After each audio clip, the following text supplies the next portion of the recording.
Kid কার্ডুলা লিখেছেন Jack Richi. Gymnasium বন্ধ করতে যাচ্ছি এমন সময় এই লম্বা আগন্তুকটির আগমন ঘটল। তার মাথায় কালো হ্যাট, পরনে কালো স্যুট, কালো টপকোট, হাতে একটি জিপার ব্যাগ, তার চোখও কালো। শুনেছি আপনি বক্সারদের নিয়ে কাজ করেন। কাঁধ ঝাঁকালাম আমি। আমার সময়ে কিছু ভালো ছেলে নিয়ে কাজ করেছি আমি। হ্যাঁ, ছেলেগুলো ভালোই ছিল, তবে দুর্দান্ত বক্সার বলা যাবে না কাউকেই। তবু ওদের মধ্যে সবার চেয়ে সেরা ছিল চ্যাপি স্ট্রাউস। রিং ম্যাগাজিন ওকে লাইট ওয়েট বিভাগের তালিকায় 10 নম্বরে জায়গা দিয়েছিল। সে ওই একবারই। ওকে ওই পর্যন্ত তুলতে খুব সাবধানে লড়াই নির্বাচন করতে হয়েছে আমাকে। তারপর ওর সঙ্গে গালানিওর পরিচয় হয়, আর ওটাই ওর ধ্বংস ডেকে আনে। ওর অবসরের সময় হয়ে গেছে এ কথা বলার আগেই দেখি সে তার পরবর্তী 4টি লড়াইতে হেরে বসে আছে। আমি আপনার সঙ্গে কাজ করতে চাই, বলল আগন্তুক।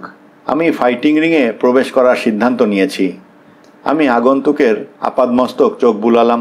বেশ সুগঠিত চেহারা। ওজন অনুমান করলাম 190 পাউন্ড হবে। উচ্চতা সম্ভবত 6 ফুট 1। তবে তার মুখখানা কেমন ফ্যাকাশে, যেন অনেক দিন সূর্যের মুখ দেখেনি। তাছাড়া তার বয়সেরও একটা ব্যাপার আছে। বয়স অনুমান করা শক্ত, তবে একেবারে বাচ্চা ছেলেও নয়।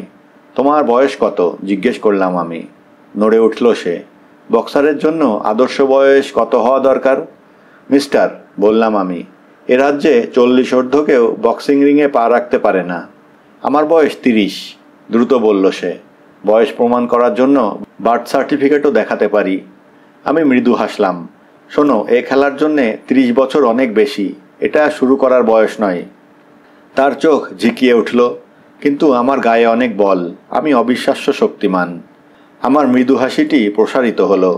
কবি যেমন বলেছেন, তোমার গায়ে 10 জনের শক্তি, কারণ তোমার হৃদয়টি খাঁটি। মাথা ঝাঁকালো সে। সত্যি আমার গায়ে 10 জন মানুষ সমান শক্তি আছে, তবে সেটা ওই খাঁটি হৃদয়ের জন্য নয়। আমার গায়ে এত শক্তি থাকার কারণে মনে হলো এটাকে পুঁজি করে তো আমি টাকা কামাই করতে পারবো বৈধভাবে। সে জিপার ব্যাগটি মেঝেতে নামিয়ে রেখে ম্যাটের দিকে হেঁটে গেল। ওখানে এক সেট বারবেল রাখা আছে। শিশুর খেলনার মতো ঝট করে বারবেল সেটটি তুলে নিল সে। বারবেলটির ওজন আমি কত জানি না, কারণ ওয়েট লিফটিং আমার জায়গা নয়। তবে উইসনিস্কিকে কিছুক্ষণ আগেই ওই বারবেল নিয়ে ভারোত্তোলন করতে দেখেছি। সে একজন হেভিওয়েট চ্যাম্পিয়ন হওয়া সত্ত্বেও বারবেল তুলতে ঘেমে যাচ্ছিল, নাক দিয়ে ফোঁস শ্বাস নিচ্ছিল। যুবককে বারবেল সেটটি হেলায় তুলে নিতে দেখে আমি চমৎকৃত হলাম বটে, তবে তার প্রতি খুব বেশি আগ্রহ বোধ করলাম না। তোমার গায়ে শক্তি আছে বুঝতে পারছি। এখানে কয়েকজন ভারোত্তোলনকারী আছে, তাদের সঙ্গে তুমি কাজ করতে পারো। ওদের একটা ক্লাবও আছে। কটমট করে তাকালো সে। ভারোত্তোলনে কোনো পয়সা নেই, আর আমার অনেক টাকার দরকার। দীর্ঘশ্বাস ফেলল সে। টাকা পয়সা নিয়ে কখনো চিন্তা করতে হয়নি আমাকে। যখনই দরকার পড়েছে নিজের কাছে জমানো টাকা খরচ করেছি। কিন্তু একদিন সন্ধ্যায় হঠাৎ করেই আবিষ্কার করলাম আমার জমানো টাকা পয়সা সব ফুরিয়ে গেছে, আর তখন খুব হতাশ লাগছিল। আমি আবার তার দিকে তাকালাম। যুবকের বেশভূষা বেশ দামি, তবে পুরনো মনে হচ্ছে, যেন অনেক দিন ধরে পড়ছে, এবং সম্ভবত এ জামা কাপড় পরেই সে ঘুমায়। আমি খবরের কাগজ পড়ি, সে বলল। ক্রীড়া পাতাসহ দেখলাম কম পরিশ্রমেই বক্সিং খেলে ভালো টাকা পয়সা আয় করা সম্ভব। জিপার ব্যাগে ইঙ্গিত করল। পুরোপুরি কপর্দক্ষিণ হওয়ার আগে আমি বক্সিং ট্র্যাক এবং জুতো কিনে নিয়েছিলাম। শুধু বক্সিং গ্লাভস ধার করতে হবে। একটা ভুরু তুললাম আমি। তার মানে তুমি এখনই কারো সঙ্গে লড়াই করতে চাইছো? ঠিক তাই। আমি জিমনেশিয়ামের ফ্লোরের দিকে তাকালাম। প্রায় সবাই চলে গেছে, শুধু আলফি বোগান বাদে। সে একটা হেভি ব্যাগ নিয়ে ঠোকাঠুকি করছে। আলফি বোগান ভালো বক্সার এবং খুব পরিশ্রমী। ওর ঘুষিতে অনেক জোর। রিংয়ে উঠলে ওকে নিয়ে অনেকেই আশা করে। এ পর্যন্ত 6টা লড়াই ও জিতেছে, 3টা নক আউট পেয়েছে, 3টা রেফারি ও বিচারকদের সিদ্ধান্ত অনুযায়ী। তবে ওর ভবিষ্যৎ নিয়ে খুব বেশি আশাবাদী নই। শীর্ষে ওঠার মতো জিনিস ওর ভেতরে তেমন নেই। ঠিক আছে, মনে মনে বললাম আমি। কালো স্যুটধারী এ যুবককে একবার চেষ্টা করার সুযোগ দিই না কেন? ঝামেলাটা দ্রুত মিটিয়ে বিছানায় গিয়ে শুয়ে পড়ব। অফিসেই আমার জন্য এক খাটিয়ার ব্যবস্থা করা হয়েছে। আমি আলফিকে ডেকে বললাম, এই যুবকটি তোমার সঙ্গে রিংয়ে কয়েক রাউন্ড খেলতে চায়। আলফি রাজি। যুবক লকার রুমে ঢুকলো, কালো ট্র্যাক পরে একটু পরেই বেরিয়ে এলো। আমি তার হাতে গ্লাভস বেঁধে দিলাম। আলফি রিংয়ে ঢুকলো, চলে গেল বিপরীত কিনারে। আমি একটি নতুন সিগারের র্যাপার খুলে ঘন্টা বাজিয়ে সিগারে আগুন ধরাতে গেলাম। নিজের কর্নার থেকে হামলা চালালো আলফি, যেভাবে বরাবর করে থাকে। রিংয়ের খানিকটা রাস্তা পাড়ি দিয়ে ডান এবং বাম হাতে হুক চালালো। আগন্তুক সহজেই এড়িয়ে গেল ঘুষি দুটো।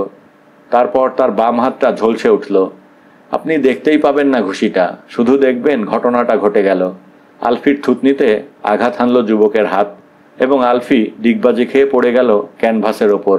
আর নড়াচড়া করল না, তার মানে অজ্ঞান হয়ে গেছে। দেশলাইটি আমার হাতে পুড়ছিল। সিগার ধরাতে ভুলেই গিয়েছিলাম। এক ফুঁয়ে নিভিয়ে দিলাম আগুন। তারপর সিঁড়ি বেয়ে রিংয়ে উঠে এলাম। তাকালাম আলফির দিকে। শ্বাস নিচ্ছে, তবে শীঘ্রই জ্ঞান ফিরবে বলে মনে হয় না। আমার মতো দীর্ঘদিন বক্সিং লড়াইয়ের ম্যানেজার ও কোচ হিসেবে কাজ করলে একজন ফাইটারকে চিনে নিতে আপনার দীর্ঘ সময় পরখ করার প্রয়োজন হবে না। বাম হাতের ওই একটিমাত্র ঘুষি আঘাতের শব্দ আমার হৃদস্পন্দন বাড়িয়ে দিয়েছিল কয়েক গুণ।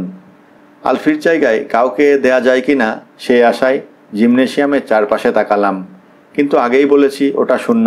আমি জিভ দিয়ে ঠোঁট চাটলাম। কিড, তোমার ডান হাতের অবস্থা কি? বাম হাতের মতোই ওটা দিয়ে মারতে পারো? ডান হাত দিয়ে আমি আরও জোরে মারতে পারি। সম্ভাবনার কথা ভাবতেই আমার শরীর ঘেমে গেল। কিড, তোমার পাঞ্চ আমাকে বেশ মুগ্ধ করেছে, স্বীকার করছি। তবে বক্সিংয়ের খেলায় পাঞ্চ মারতে পারলেই শুধু চলে না, ঘুষি নেয়ার ক্ষমতাও থাকতে হয়। আছে সে ক্ষমতা? সে বাচ্চা ছেলেদের মতোই হাসলো। অবশ্যই, প্লিজ একবার হিট করুন না। কেন নয়, ভাবলাম আমি। এ যুবক পাঞ্চ কতটুকু সহ্য করতে পারে দেখা যাক। আমি আলফির ডান হাতের গ্লাভ খুলে নিজের হাতে পড়লাম। আমার সময়ে সেটা আজ থেকে 30 বছর আগের কথা। আমিও অনেক বক্সিং করেছি, অনেককেই মেরে তুলোধুনো করেছি। আমার গায়ে এখনও শক্তি কম নেই। কাজেই গায়ের সমস্ত শক্তি দিয়ে ছেলেটির ডান থুতনি বরাবর 82 শিক্ষার এক ঘুষি চালিয়ে দিলাম। ঘুষি মারার সঙ্গে সঙ্গে আমার চোখে জল এসে গেল। আমি রিংয়ের ওপর লাফাতে লাগলাম প্রচণ্ড ব্যথায়। মনে হলো নিরেট পাথরে আঘাত হেনেছি। আমার হাতটাই বুঝি ভেঙে গেছে, অথচ ছোকরা দিব্যি দাঁড়িয়ে মুচকি হাসছে। তার চুল পর্যন্ত এলোমেলো হয়নি। এদিকে আলফির জ্ঞান ফিরে এসেছে। আমি তখন পরীক্ষা করে দেখছি আমার হাতের কোনো আঙ্গুল ভেঙে টেঙে গেছে কিনা। ভাঙেনি দেখে স্বস্তির নিঃশ্বাস ফেললাম। গোঙাতে গোঙাতে টলতে টলতে সোজা হলো আলফি। আবার লড়াই করার জন্য প্রস্তুতি নিচ্ছে। ওই পাঞ্চটা হঠাৎ করে লেগে গিয়েছিল, বলল ও। Lucky punch. আজ রাতে আর কোনো ফাইট নয় আলফি, বললাম আমি। পরে আবার কখনো হবে। আমি ওকে শাওয়ারে পাঠিয়ে দিলাম এবং আগন্তুককে নিয়ে চলে এলাম নিজের অফিসে। তোমার নাম কি? কার্ডুলা নামে আমাকে সবাই চেনে। কার্ডুলা? বোধ করি পুয়ের্তো রিকান। ওর উচ্চারণটাও ভিনদেশি। ঠিক আছে, বললাম আমি। আজ থেকে তুমি কিড কার্ডুলা, আর আমাকে ম্যানি বলে ডেকো। একটা সিগার ধরালাম। কিড, আমি হয়তো তোমাকে কাজে লাগাতে পারবো, তবে সবার আগে সব কিছুর বৈধতার প্রয়োজন। কাল সকালেই আমরা আমাদের লয়ারের সঙ্গে কথা বলবো এবং সে আমাদের কাজ করার জন্য বৈধ কাগজপত্র তৈরি করে দেবে। কেমন উৎকণ্ঠিত দেখালো কিড কার্ডুলাকে। দুঃখিত, আমি কাল সকালে আসতে পারবো না। বিকেলেও আসা সম্ভব নয়। আসলে সকালে কিংবা বিকেলে কখনোই আসতে পারবো না আমি। কপালে ভাঁজ পড়ল আমার। কেন? আমার একটা অসুখ আছে, ফটোফোবিয়া। ফটোফোবিয়া আবার কী রকম অসুখ? আমি সূর্যের আলো একদম সহ্য করতে পারি না। তোমার শরীরে কি র্যাশ জাতীয় কিছু ওঠে? তার চেয়েও খারাপ অবস্থা হয়। আমি সিগার চিবুতে চিবুতে বললাম, এই ফটোফোবিয়া কি তোমার ফাইটে কোনো সমস্যার সৃষ্টি করে? ঠিক তা নয়, আসলে এটি আমার শক্তির ওপর প্রভাব ফেলে। কাজেই আমাকে রাতের বেলা ফাইট করতে হবে। তাতে সমস্যা নেই, বক্সিং ম্যাচগুলো তো সব রাতের বেলাতেই হয়। আমি একটু ভেবে যোগ করলাম, কিড, তোমার এই ফটোফোবিয়ার কথা স্টেট মেডিকেল কমিশনের কাছে বলার দরকার নেই। জানি না ব্যাপারটা আবার ওরা কিভাবে নেবে। তবু আমরা কোনো ঝুঁকির মধ্যে যাব না। এই ফটোফোবিয়া কোনো কৌশল নয় তো? না না, সেরকম কিছু নয়। এবারে তার মুখের হাসি একটু চওড়া হলো। ও খানিক আগে কেন মুখ টিপে হাসছিল সে রহস্য এখন উদ্ঘাটিত হলো। তার মুখের দুই পাশের দুটি দাঁত অন্যগুলোর চেয়ে বড়। আমার নিজের যদি ওরকম দুটো কুকুরে সদন্ত থাকতো, আমি অবশ্যই তা তুলে ফেলতাম। সে দাঁতে গর্ত থাকুক আর নাই থাকুক। সে কেশে পরিষ্কার করে নিল গলা। ম্যানি, আমার ভবিষ্যতের উপার্জন থেকে কি কিছু অ্যাডভান্স পাওয়া যাবে? প্রথম পরিচয়েই কেউ যদি এভাবে আমার কাছে আগাম অর্থ দাবি করত, আমি স্রেফ তাকে জাহান্নামে যেতে বলতাম। কিন্তু কিড কার্ডুলা এবং তার ভবিষ্যতের কথা চিন্তা করে এই প্রথম একটু ব্যতিক্রম করলাম। নিশ্চয় কিড, বললাম আমি। খাবারের টাকার শর্ট পড়ে গেছে না? খাবারের টাকা নিয়ে আমি চিন্তা করি না, বলল কিড। কিন্তু বাড়িওয়ালা হুমকি দিয়েছে ভাড়ার টাকা শোধ না করলে বাড়ি থেকে বের করে দেবে। পরদিন সকাল 11টায় হানাহানের ফোন এলো। শনিবার রাতে ম্যাককার্ডল এবং জ্যাবললকিকের ফাইট। ম্যাককার্ডল হলো হানাহানের গর্ব ও আনন্দ। সে একজন হেভিওয়েট, রয়েছে নিজস্ব স্টাইল ও গতি, বয়সেও তরুণ। খুব সাবধানে তাকে ব্যবহার করছে হানাহান। ম্যাককার্ডল হয়তো কোনোদিনই চ্যাম্পিয়ন হতে পারবে না, তবে অবসরের আগে বড় অঙ্কের কিছু লড়াইতে অংশ নিয়ে মোটা টাকা কামাতে পারবে। ম্যানি, বলল হানাহান, শনিবারের লড়াই নিয়ে একটা ঝামেলায় পড়েছি। জ্যাবললকিক ভাইরাস জ্বরে আক্রান্ত, কাজে এই ফাইটে অংশ নিতে পারছে না। ওর খালি জায়গাটা পূরণ করার জন্য কাউকে দরকার। তোমার খোঁজে এরকম কোনো ফাইটার আছে? জ্যাবললকিক 18টি ফাইটে জিতেছে, 10টিতে হেরেছে। কাগজে ছাপা হওয়া এ রেকর্ড দেখলে মন্দ বলে মনে হয় না। তবে কথা উল্লেখ করা হয়নি যে 6টি লড়াইতে সে নক আউট হয়েছে। কাজেই আমি জানি জ্যাবললকিকের বিকল্প হিসেবে কী ধরনের ফাইটার হানাহানের প্রয়োজন। আমি একটু চিন্তা করলাম।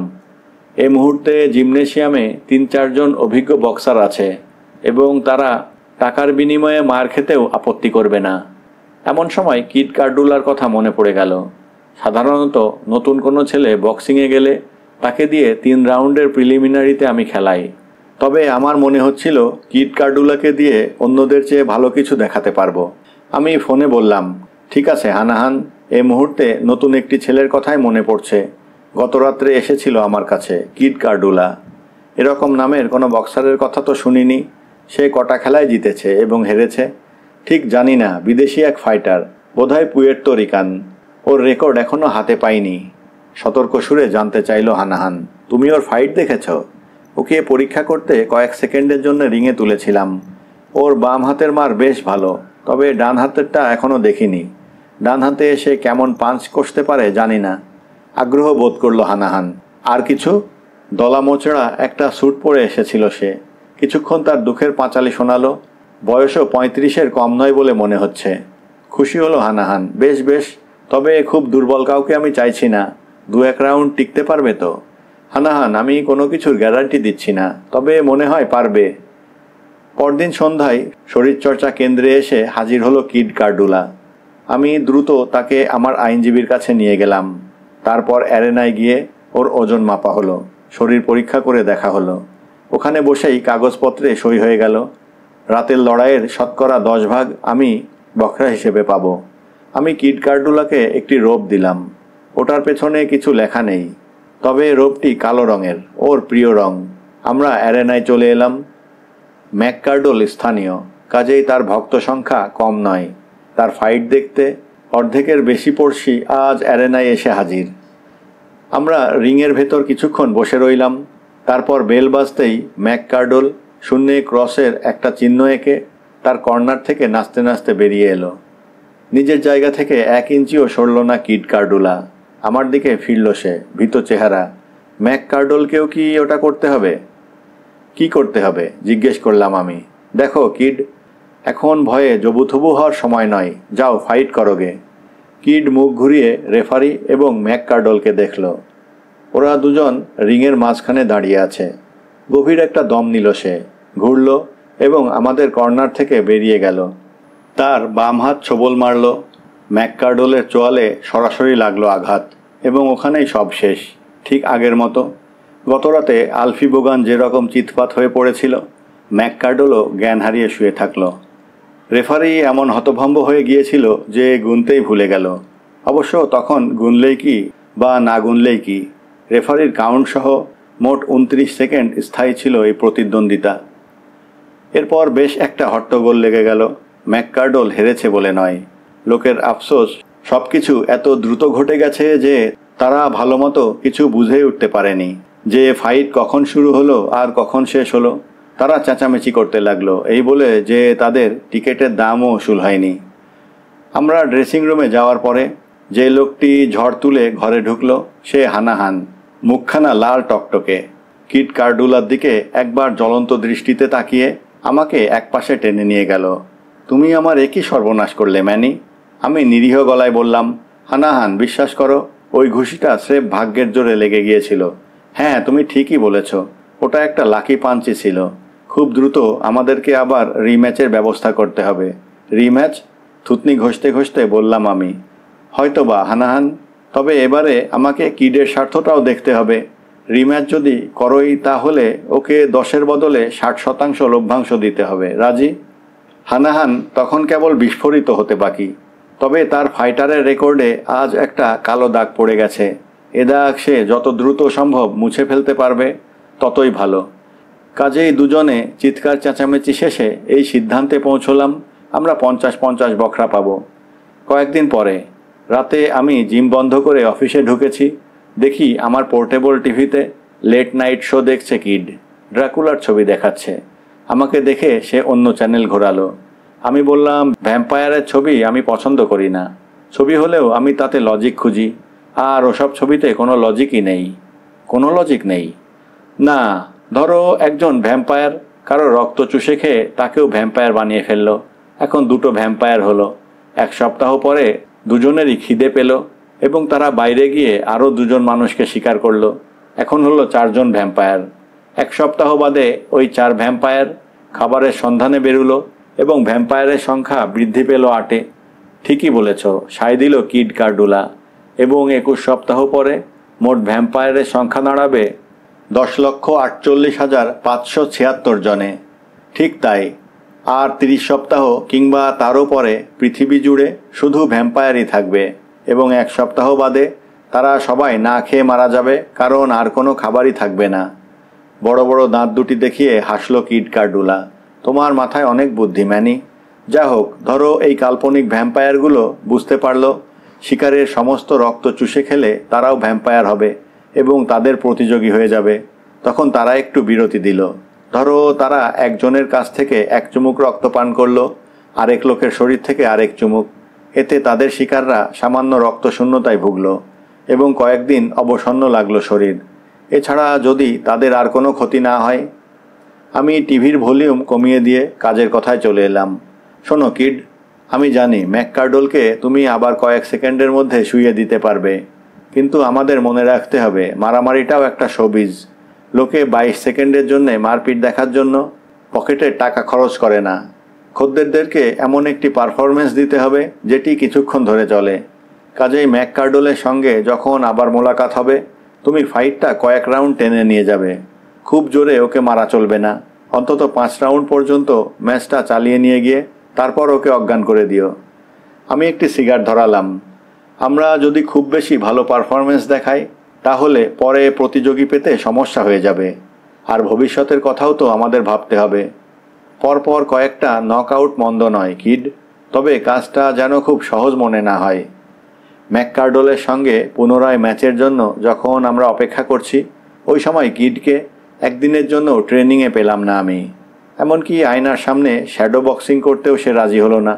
কাজেই আমি হাল ছেড়ে দিলাম। ও যখন ভালোই ফাইট করে তখন আর ওকে ট্রেনিংয়ের কথা বলে বিরক্ত করার দরকার কি? তাছাড়া ও ওর ঠিকানা পর্যন্ত আমাকে দেয়নি।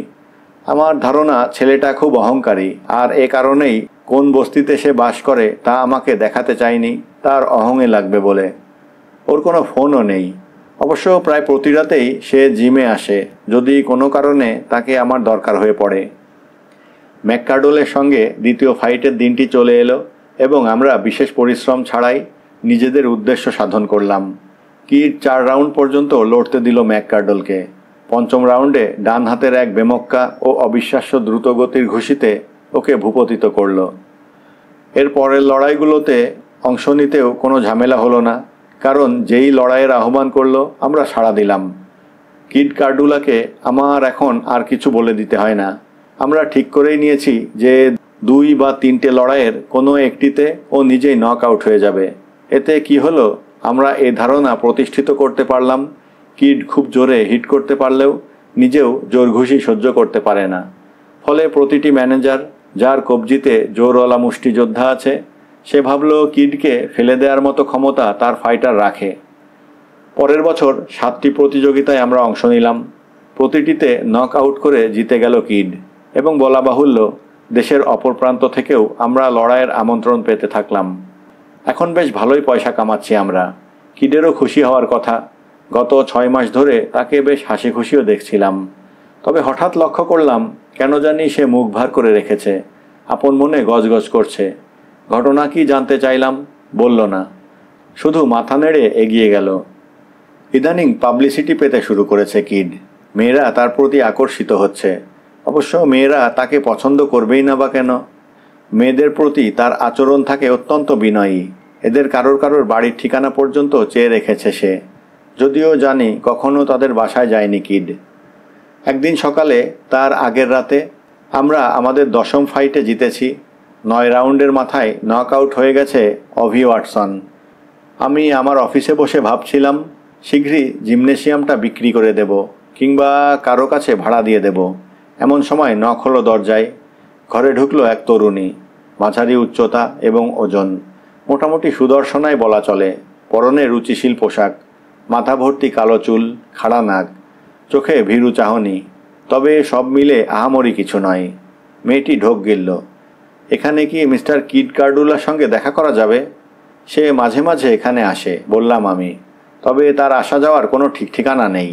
আমি নিজেও জানি না সে কখন হুট করে হাজির হবে। আপনার কাছে ওর ঠিকানা আছে? সে তার ঠিকানা কাউকে বলে না। মেয়েটিকে কয়েক সেকেন্ডের জন্য বিহ্বল দেখালো। কি এক ভাবনার মধ্যে তলিয়ে গেল। তারপর বোধহয় মনস্থির করে ফেলল এখানে আসার কারণটি আমাকে বলবে। আমি সপ্তাহ 2 আগে গ্রামে যাচ্ছিলাম আমার হ্যারিয়েট খালার সঙ্গে দেখা করতে। ফিরে আসার সময় দেরি করে ফেলেছিলাম। রাত হয়ে গিয়েছিল। পথঘাট গুলিয়ে ফেলি। তাছাড়া তখন বেশ বৃষ্টিও হচ্ছিল। আমি গাড়ি নিয়ে শুধু ঘুরেই মরছিলাম, যদি চেনা কোনো রাস্তা চোখে পড়ে। কিভাবে যেন একটা মেঠো রাস্তায় গাড়ি নিয়ে চলে গিয়েছিলাম। আমার গাড়ি পড়ে যায় একটা গর্তে। আমি গাড়িটাকে কিছুতেই গর্ত থেকে তুলতে পারছিলাম না। শেষে হাল ছেড়ে দিয়ে ওখানেই বসে থাকি। অপেক্ষা করছিলাম যদি কোনো গাড়ি দেখতে পাই তো হাত তুলে থামাবার চেষ্টা করব। কিন্তু কোনো গাড়ি চোখে পড়ছিল না। এমনকি কোনো খামার বাড়ির আলোও ছিল না কোথাও। শেষে বোধ করি ঘুমিয়েই পড়েছিলাম। একটি অদ্ভুত স্বপ্ন দেখি। তবে স্বপ্নটা যে কি তা এখন ঠিক মনে পড়ছে না। তবে জেগে দেখি এক লম্বা সুদর্শন যুবক আমার গাড়ির খোলা দরজার পাশে দাঁড়িয়ে আমার দিকে তাকিয়ে আছে। তাকে দেখে প্রথমে ভয়ানক চমকে গিয়েছিলাম। পরে নিজেকে সামলে নিয়ে তার কাছে জানতে চাই সে তার গাড়িতে আমাকে কোথাও লিফট দিতে পারবে কিনা, যেখানে ফোন করে আমার বাবাকে বলতে পারি আমাকে নিয়ে যেতে, উনি যেন কাউকে পাঠিয়ে দেন। লোকটির গাড়ি রাস্তার ধারেই দাঁড় করানো ছিল। সে আমাকে একটি ক্রস রোডে পৌঁছে দেয়। ওখানে একটি গ্যাস স্টেশন খোলা ছিল। আমি লক্ষ্য করলাম মেয়েটির গলায় পাশাপাশি 2টো ক্ষতচিহ্ন, যেন বড় মশা কামড়েছে। সে বলে চলল।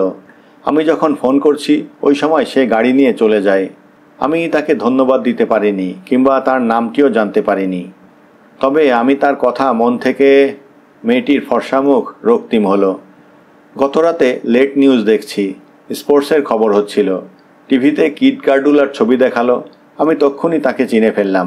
আরে, ইনিই তো আমাকে তার গাড়িতে গ্যাস স্টেশনে পৌঁছে দিয়েছিলেন। আমি লোকজনকে জিজ্ঞেস করার পর একজন বলল আপনি তার ম্যানেজার, এবং আপনার জিমের ঠিকানা দিল।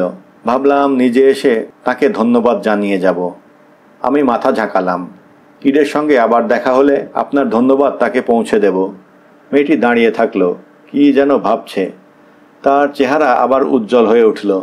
তাছাড়া ওনাকে একটা জিনিস ফেরত দেওয়ারও দরকার ছিল, একটা মানি ক্লিপ। ভেতরে $1000 আছে। টো ট্রাক দিয়ে আমার গাড়ি গর্ত থেকে তোলার সময় এটা গাড়ির পাশে পাওয়া গিয়েছিল। বেশ তো, ভাবলাম আমি। কোনো সৎ টো ট্রাক ড্রাইভার মাটিতে $1000 পেয়েও নিজের পকেটে পুরে নেয়নি। আমি আবার মাথা ঝাঁকালাম। তাহলে টাকাটা আমাকে দিন, কিড এলে ওকে দিয়ে দেব। হেসে উঠল মেয়েটি। দুর্ভাগ্যবশত আমি টাকা এবং ক্লিপ আনতে ভুলে গেছি। সে পার্স খুলে একটি বল পয়েন্ট পেন এবং এক টুকরো কাগজ বের করে ধরল। আমার নাম ক্যারিংটন, ডফনে ক্যারিংটন। আমাদের বাড়িতে কিভাবে যেতে হবে লিখে দিচ্ছি। জায়গাটা চেনা একটু কঠিন।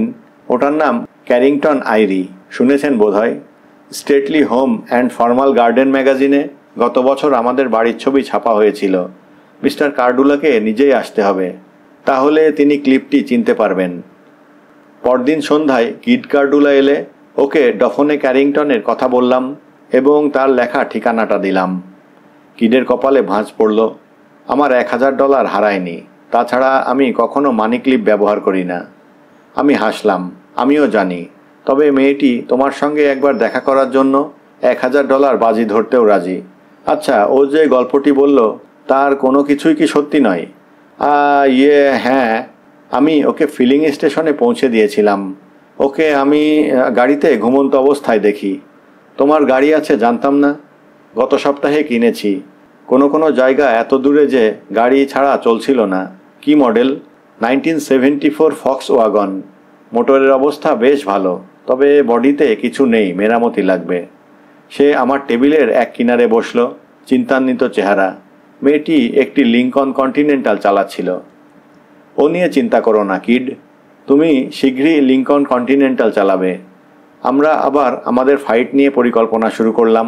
এখন আর প্রতি মাসের সাধারণ মানের ফাইট আমরা করব না, কারণ আমরা ভালো ভালো প্রতিদ্বন্দ্বী পাচ্ছিলাম এবং বড় বড় পার্টির আগ্রহ তৈরি করতে হলে সময় ও পাবলিসিটি দুটোরই প্রয়োজন আছে। আমরা আরও কয়েকটি লড়াইয়ে জিতে গেলাম। ওগুলো টিভি কভারেজ পেল। এতে কিডের খুশি হওয়ার কথা। উল্টো দেখি সে কেমন মনমরা আর বিষণ্ণ হয়ে থাকে সারাক্ষণ। এক রাতে সে অফিসে ঢুকেই ঘোষণা করল, ম্যানি, আমি বিয়ে করছি।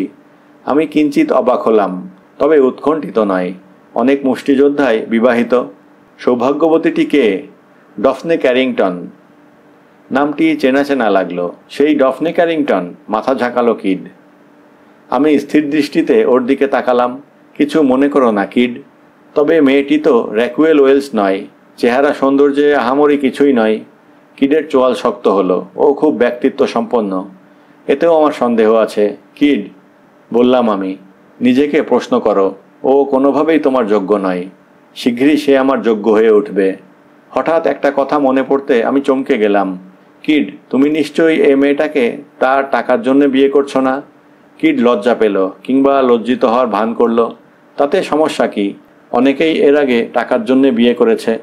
কিন্তু কিড, স্রেফ টাকার জন্য হেজিপেজি কাউকে তোমার বিয়ে করার দরকার তো নেই। তুমি নিজেই শীঘ্রই লাখ লাখ টাকা কামাতে যাচ্ছ।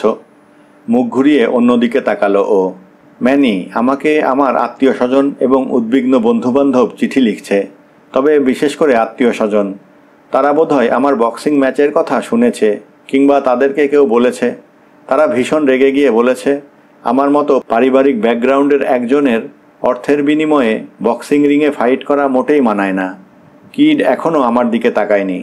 বিষয়টি নিয়ে বহুদিন ধরে ভাবছি আমি ম্যানি। এখন মনে হচ্ছে ওরা ঠিকই বলেছে। আমার বক্সার হওয়া উচিত নয়, বিশেষ করে পেশাদার তো নয়ই।